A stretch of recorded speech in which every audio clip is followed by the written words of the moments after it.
சொல்லக்கூடாது தங்கம். சாரி சொல்லணும், சரியா? சாரிங்க. மாமி வரேன். போலாமா?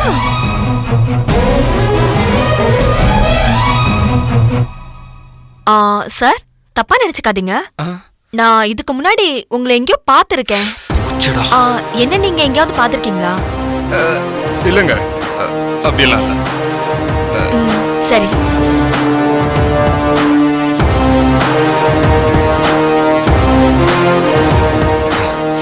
ஏண்டி ஜோதிகா, என்னை எப்படியாவது ராதா கிட்ட காட்டி கொடுக்கலாம் தான் நினைச்சேன். அது முடியாம போச்சுல்ல. உனக்கும் எனக்கும் கல்யாணம் முடிகிற வரைக்கும் எந்த முயற்சியும் எடுக்காத. அப்படி ஏதாவது செஞ்சேன்னு வச்சுக்க, என்னை பத்தி உனக்கு நல்லா தெரியும். உன் ஒட்டுமொத்த குடும்பத்தையும் காலி பண்ணிடுவேன். அதுல முதல் பலி இன்னைக்கு உனக்கு புருஷனா இருக்கிற சர்வேஷ் தான். நல்லா ஞாபகத்துல வச்சுக்க.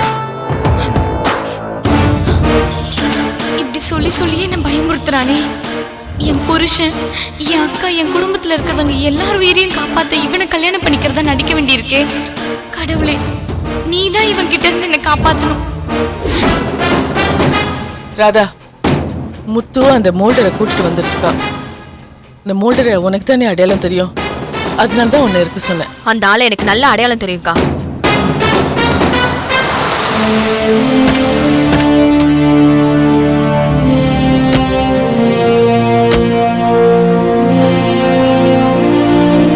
வாங்க வாங்க சார், உட்காருங்க. ஓகே, ஒரு நிமிஷம்.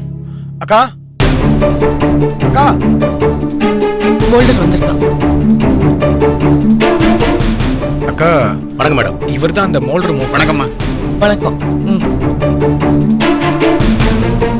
ராதா, இவர் தானே நீ சொன்ன ஆளு? ஆமாக்கா, இவரே தான்.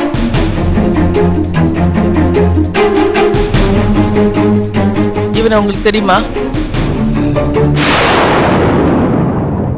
தெரியும் மேடம், பாத்திருக்கேன். இவரை எதுக்காக நீங்க 10 கோடி ரூபாய் பணம் கேட்டீங்க?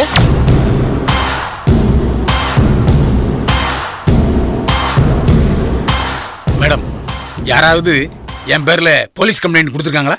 ஆமா.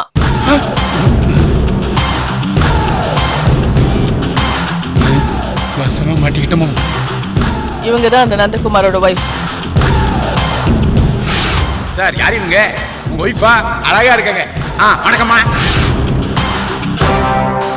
நந்தகுமாரை பார்த்து நீங்க பணம் கேட்டதா புகார் கொடுத்திருக்காங்க. சொல்லுங்க, எதுக்கு பணம் கேட்டீங்க? அது வந்து என்ன அது வந்து இது வந்துன்னு இப்ப சொல்றீங்களா, இல்ல இன்ஸ்பெக்டர் கிட்ட சொல்லி நல்லா கவனிக்க சொல்லட்டுமா? ஐயோ வேண்டாம் மேடம், என் உடம்பு தாங்காது. உண்மையை சொல்லிடுறேன். சொல்லுங்க மேடம். ஒரு நாள் அவர் என்னை தேடி வந்து பார்த்து ஒரு மோல்டு பண்ணணும் வான்னு சொன்னாரு. நானும் கூட போனேன். அங்க படுக்கையில ஒரு பொண்ணு படுத்து கிடந்துச்சு. அந்த பொண்ணை காட்டி இதே முகம் மாதிரி ஒரு மோல்டு பண்ணி கொடுன்னு கேட்டாரு. நானும் சரின்னு சொன்னேன். உடனே அதே மாதிரி மோல்டு செஞ்சு கொடுத்தேன். இன்னொரு பொண்ணை காட்டி இவ முகத்துல அந்த மோல்ட மாட்டுன்னு சொன்னாரு. நானும் மாட்டி விட்டேங்க. அப்பதான் சொன்னாரு, இந்த விஷயத்த யாருக்கிட்டையும் சொல்லாத. நான் சொன்ன பணத்தை விட கூடுதலா பணம் தரேன்னு பணத்தை கொடுத்தாரு. நான் அதை வாங்கிட்டேன். அப்பதான் எனக்கு ஒரு யோசனை வந்துச்சு. இது ஏதோ ஒரு மோசடியில் ஈடுபடுறான். நாம இன்னும் கொஞ்சம் பணம் அதிகமா கேட்டா தந்துருவான்னு நினைச்சேன் மேடம். அதுக்கேத்த மாதிரி எங்க வீட்லயும் ஒரு சூழ்நிலை. என் தங்கச்சி கழுத்துல தாலி கட்ட இருந்தவன் 10 கோடி கொடுன்னு கேட்டான். அப்பதான் இந்த 10 கோடிய இவங்கிட்ட கேட்டா என்னன்னு தோணுச்சு. அந்த யோசனையில அங்கிருந்து வந்துகிட்டு இருந்தேன். வர்ற வழியில எதேச்சியா அவன் பொண்டாட்டியோட வந்தான். 10 கோடி கொடுத்துரு இல்லாட்டி அப்படின்னு மிரட்டின மேடம். உடனே அவன் பைக்கில் இருந்து இறங்கி பொண்டாட்டி ஆட்டோவில் ஏற்றி விட்டுட்டு என் கூட வந்தவன் எட்டி தள்ளி விட்டுட்டான். சாக்கடை குழியில போய் விழுந்துட்டேன் மேடம். ஏய் காப்பாத்துறா காப்பாத்துறா கத்துனேன், ஓடிவிட்டேன் மேடம். அதுக்கப்புறமும் அவனை தேடி கண்டுபிடிச்சு போனேன். 10 கோடி ரூபா கொடு அப்படின்னு மிரட்டினேன். அவன் சூட்கேஸ் நிறைய பணத்தை காட்டி இதுல 10 கோடி ரூபா இருக்கு, நான் உனக்கு தாரேன், இன்னொரு மோல்டு பண்ணி கொடுன்னு கேட்டான். நானும் செஞ்சு கொடுத்தேன். யாரு முகத்தை செஞ்சு கொடுத்தீங்க? அவரு முகத்தை தான் மேடம்.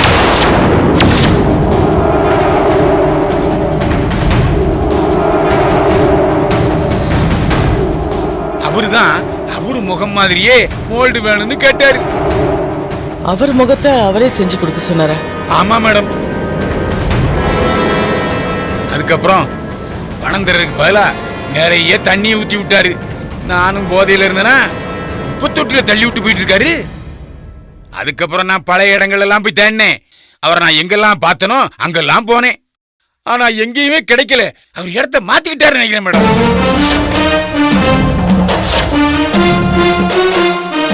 ஒரு கிரிமினலுக்கு நீங்க துணை போயிருக்கீங்க. நீங்களும் ஒரு கிரிமினல் தான். இந்த மாதிரி மோசடிக்கு 7 வருஷம் ஜெயில் தண்டனை தெரியுமா? உங்களை தூக்கி உள்ள வைக்கட்டுமா? ஐயோ வேண்டாம் மேடம். என் தங்கச்சி கல்யாணம் நடக்குங்கிறதுக்காக நான் இதை தப்பு பண்ணிட்டேன். அப்படிலாம் செஞ்சிடாதீங்க. சரி, நீங்க ஒரு பொண்ணு மாதிரி மோல்டு செஞ்சு கொடுத்தீங்களே, அவங்க யாரு, என்ன பேருன்னு விவரமா சொல்ல முடியுமா?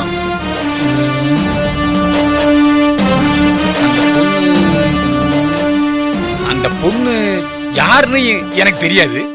ஆனா அந்த பொண்ணு முகம் மட்டும் பளிச்சுன்னு ஞாபகம் இருக்கு.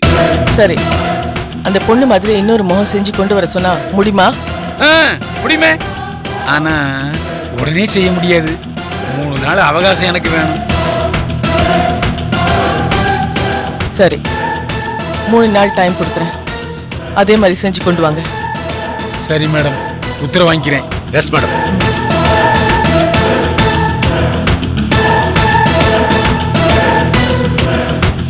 அக்கா, என்னக்கா இதெல்லாம் இவ்வளவு அநியாயமா இருக்கு? ராதா, அந்த மூக்கன் மோல்டு செஞ்சு கொண்டு வரட்டும். அதுல பல முடிச்சுகள் அவ்வளோ, பல கேள்விகளுக்கெல்லாம் பதில் கிடைக்கும்னு நினைக்கிறேன். பொறுத்து இருந்துதான் பார்க்கணும்.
ஒன்றும் இல்லை பாஸ், காலைல எந்திரிச்ச உடனே வெறும் வயிற்றுல பட்டை பவுடர் ஆக்கி அதில் 3 சொட்டு தேனை விட்டு பேஸ்ட் மாதிரி ஆக்கி நுனி நாக்கில் நக்கிட்டு போயிட்டே இருங்க. அதுக்கப்புறம் ஐஸ்கிரீமு பிரியாணின்னு உங்கள் இஷ்டத்துக்கு எதை வேணாலும் சாப்பிடுங்க. ஒரே வாரத்தில் என்ன மாதிரி ஆயிடலாம். பாஸ், இந்த டயட்லாம் வேலைக்கே ஆகாது. எனக்கு தெரிஞ்ச லேடி ஒருத்தங்க இருக்காங்க. எப்படி உடம்பு குறைச்சாங்க தெரியுமா? Very simple. ஃபர்ஸ்ட் டே ஃபுல்லாக வெறும் ஃப்ரூட்ஸ் தான்.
எல்லாம் உன் வேலை தானா? முடியலையே. அம்மா வலிக்குதே. ஐயோ ஜோதிகா, ஐயோ ஜோதிகா, ஜோதிகா என்னாச்சு? என்னாச்சு? ஐயோ என்னாச்சு ஜோதிகா? எழுந்திரு, எழுந்திரு. ஐயோ என்ன ஆச்சு உனக்கு? ஐயோ என்ன ஆச்சுடி? ஐயோ வலிக்கு விழுந்துட்டேன். எழுந்திரு. எழுந்திருக்க முடியுமா? இரு வந்து மெதுவா எழுந்திரு. என்ன ஆச்சு? சொல்லுடி என்ன ஆச்சு உனக்கு? ஐயோ ரொம்ப அடிபட்டுச்சா? கால்ல ஜோதிகா பார்த்து வந்திருக்கலாம்ல. என்ன ஜோதிகா இது? கால நல்லா உதறு. ஆமா உதறு. கால உதறு. ஐயோ என்ன பொண்ணு நீ அழுகி வரக்கூடாது. விழுந்துட்டேன். நான் சரிவா பாத்துக்கிறேன். சரி வா பாத்து வா. பாத்து வா. மெதுவா இறங்கு. மெதுவா வா. பாத்து.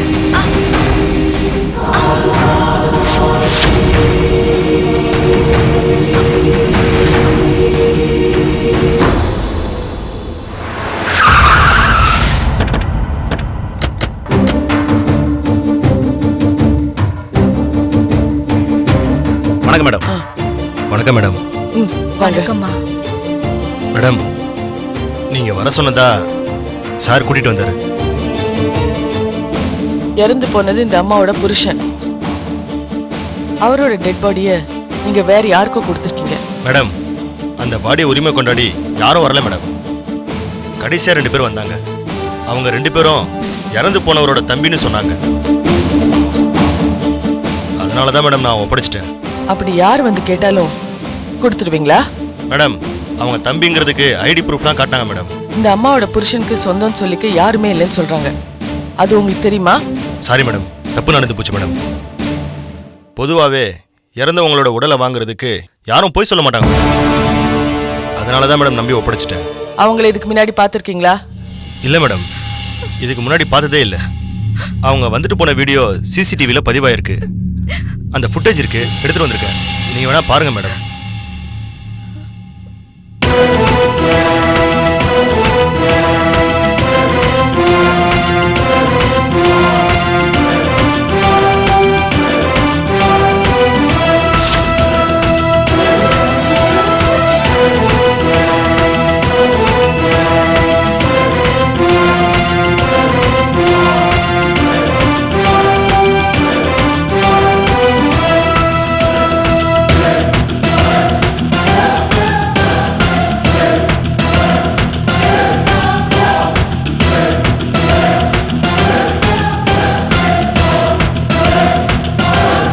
இன்ஸ்பெக்டர் மேடம் சம்பந்தமே இல்லாம அந்த 2 பேரும் இவங்களோட புருஷனோட டெட் பாடியை எடுத்துட்டு போயிருக்காங்க.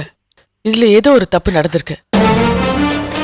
ஒருவேளை அவங்க தெரியாம வாங்கிட்டு போனாங்களா இல்ல தெரிஞ்சே வாங்கிட்டு போனாங்களான்னு அதை விசாரிங்க.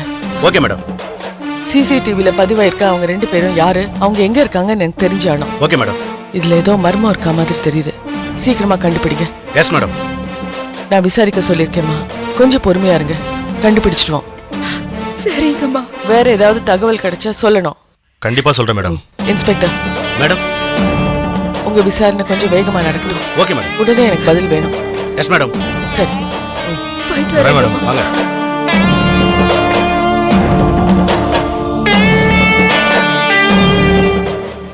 என்னங்க, நாளைக்கு காலையில் 6 to 7:30 மணிக்கு கல்யாணம் பண்ணுறதுக்கு பணம் கட்டியிருக்கீங்க, சரியா? ஆமாங்க. ஐயரெல்லாம் நாங்கள் ஏற்பாடு பண்ணோங்களா? அதெல்லாம் நாங்கள் பார்த்துக்குறோம். நீங்கள் பொண்ணு மாப்பிள்ளையும் வந்து நின்னா போதும். போயிட்டு வாங்க. சரி போலாம்.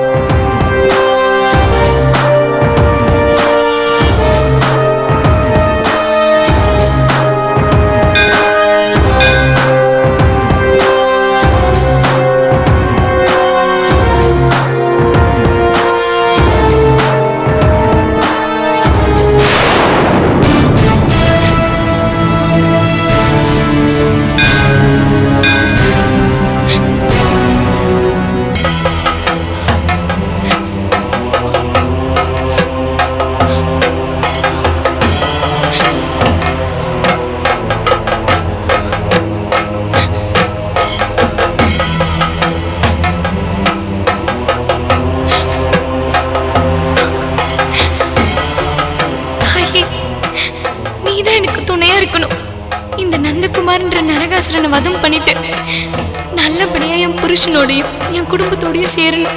நாளைக்கு உன் சந்நிதியில இவன் என் கழுத்துல தாலி கட்டுறேன்னு சொல்றான்.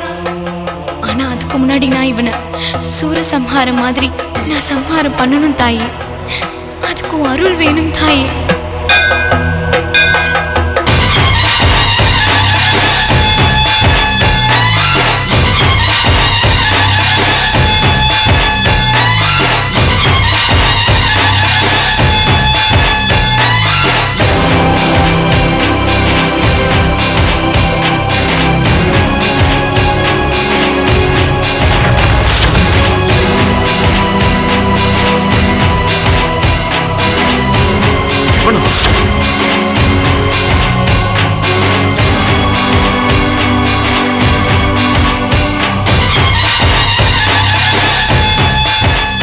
நம்மளை கண்டுபிடிச்சிருவானோ?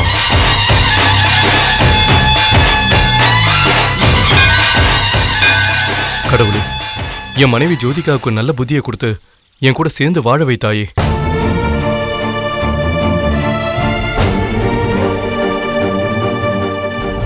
கல்யாணமான நாள்ல இருந்து என் மனைவி ஜோதிகா ரொம்ப பயந்து போயிருக்கா. அந்த நந்தகுமார் அவளை பயமுறுத்தி வச்சிருக்கான். அவளோட பயத்தை போக்கி என் கூட சந்தோஷமா வாழ வைத்தாயே.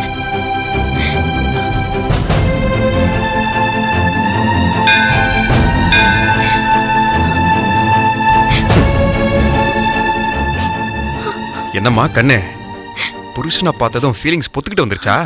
அப்படி கண்ணீரா வடிச்சு தள்ளுற? பேசாம சாமியை கும்பிடு. அந்த நந்தகுமார் உயிரோட தான் இருக்கான்னு எங்க எல்லாருக்கும் அசைக்க முடியாத நம்பிக்கை இருக்கு.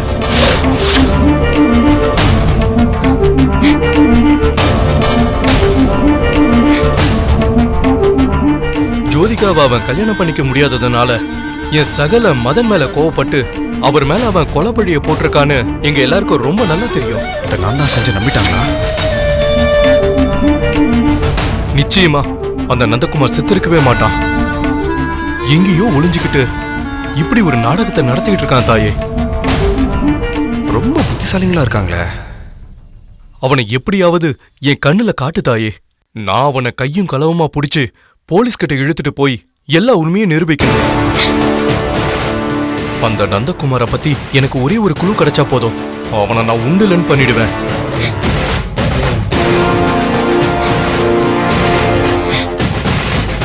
அவன் இப்ப எங்க ஒளிஞ்சுக்கிட்டு இருக்கான், என்ன வேஷத்துல சுத்திக்கிட்டு இருக்கான்னு எனக்கு காட்டு தாயே.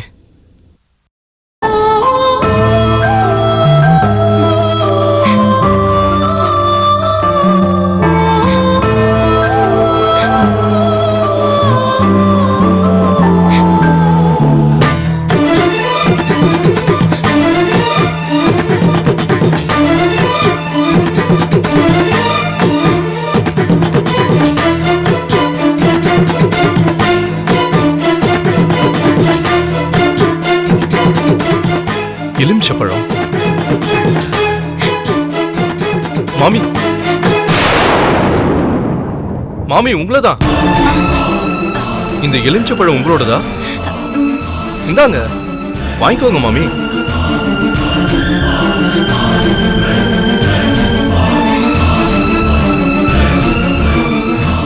என்ன இவ பாட்டுக்கு அவன் கூப்பிட்ட உடனே போறான்?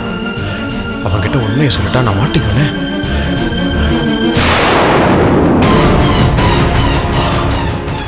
ட்ரெய்லர் பார்க்குறதுக்கும் சரி, அண்ட் எனி ஃபியூச்சர் அப்டேட்ஸாக இருக்கட்டும், ட்ரெண்ட் மியூசிக்கை சப்ஸ்கிரைப் பண்ணுங்கள். கண்டிப்பாக ட்ரெண்ட் மியூசிக்கை சப்ஸ்கிரைப் பண்ணுங்கள்.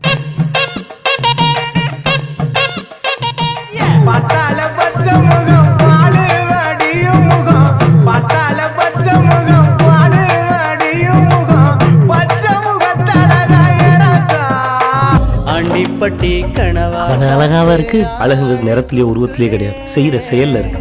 ஐத்த பொண்ணு என்ன தாக்குதே.